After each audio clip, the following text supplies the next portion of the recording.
Mr. Hastovik's online lecture series, lecture number 4, The Gilded Age. William Shakespeare wrote in his 1595 play, King John, "To gild refined gold, to paint the lily, is wasteful and ridiculous excess." When Mark Twain borrowed this line from the Bard in writing the novel The Gilded Age, he was criticizing the corruption, graft, and materialism rife in American politics and public life in the late 1800s. To gild something means to coat it in a fine layer of gold. As Shakespeare wrote, gilding gold, or painting an already pretty flower, is an excessively wasteful task. In Twain's America, however, that thin layer of gold was actually covering up a sick and vile scene beneath. American business and politics at all levels had grown corrupt in the eyes of many people around the country.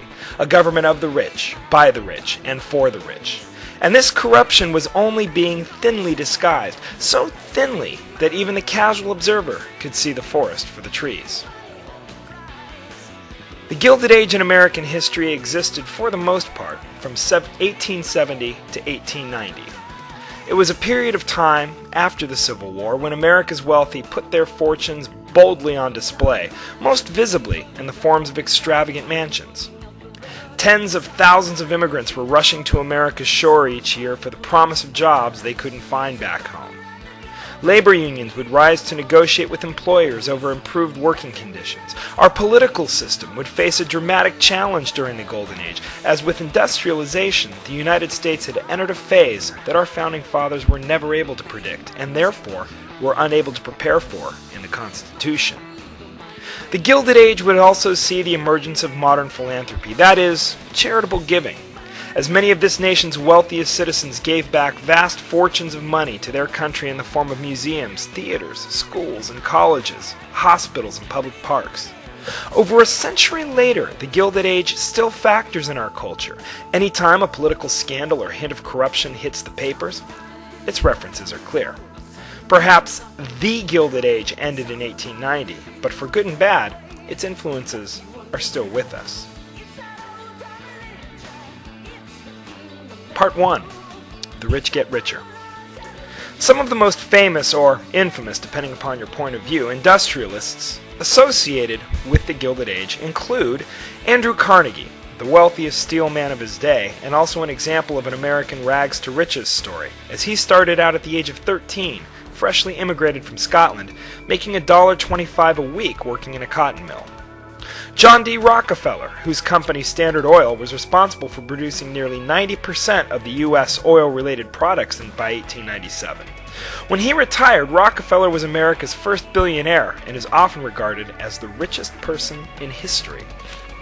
Cornelius Vanderbilt established an enormous empire based upon the East Coast railroads as well as shipping. By 1876, his fortune was worth over $100 million.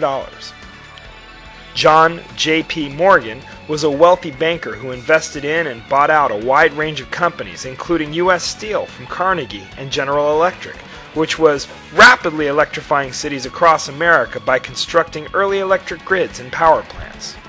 And finally, the railroad barons, Collis P. Huntington, Leland Stanford, Mark Hopkins, and Charles Crocker, who controlled virtually every mile of railroad track west of the Mississippi, each becoming millionaires hundreds of times over. These men launched America's industrial production into the stratosphere and became super wealthy through employing a great deal of controversial business and employment tactics. Most laborers who worked in these industries required very little training and skill. And as a result, the millions of Americans who had little to no education would make ideal employees for these companies. Most unskilled laborers were paid very little for their work, which was often very highly physically demanding and often unsafe. No laws existed at this time concerning providing for workers' safety, allowing for sufficient breaks from work, nor requiring employers to reimburse the employed for injuries they got on the job. If states had laws on the books concerning age requirements, maximum work hours per day, or even minimum wage, these laws were rarely obeyed or even enforced. Political machines, heavily patronized by industrial owners, saw to that. Labor could be worked to its limit for very little pay. Combined with the efficiency that improved steel machines and tools, along with better fuels derived from oil instead of coal, meant that production costs were very low, as production itself increased. This meant that more wealth was accumulated as more products were cranked out of America's expanding factories. For example, in 1870, the U.S. was exporting $40 million worth of steel per year. By 1912, we were exporting over $300 million, a growth of 750%. Aside from cutting corners with respect to their hiring practices, industrialists used other methods to restrict, if not outright eliminate, competing companies. Often, larger corporations would buy out smaller companies. In exchange for financial compensation, smaller companies would yield all of their productive ability to the larger corporation, thus merging into the bigger corporation. If companies wouldn't sell out to a corporation, the larger business would try to undercut their competitors by dropping their selling prices dramatically. Large, wealthier businesses could withstand a period of financial losses that smaller companies couldn't take. Eventually, the competition would go out of business because of the low prices, and the more powerful corporations would raise their rates back up. Rockefeller and Carnegie were infamous for using these tactics.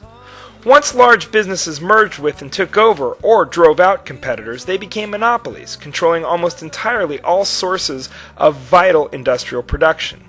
With no competition, anyone who wanted to use oil, steel, or railroad transportation was forced to pay whatever rates the monopolists demanded. Part 2. The immigrants are coming. As business expanded and grew in America, millions of jobs opened up, mostly in factories and crowded cities, but also in laying thousands of miles of railroad track, phone and telegraph lines, or as longshoremen loading and unloading thousands of ships a day in ports from Boston to San Francisco. To fill this demand, over 10 million immigrants would travel to the United States between 1870 and 1890.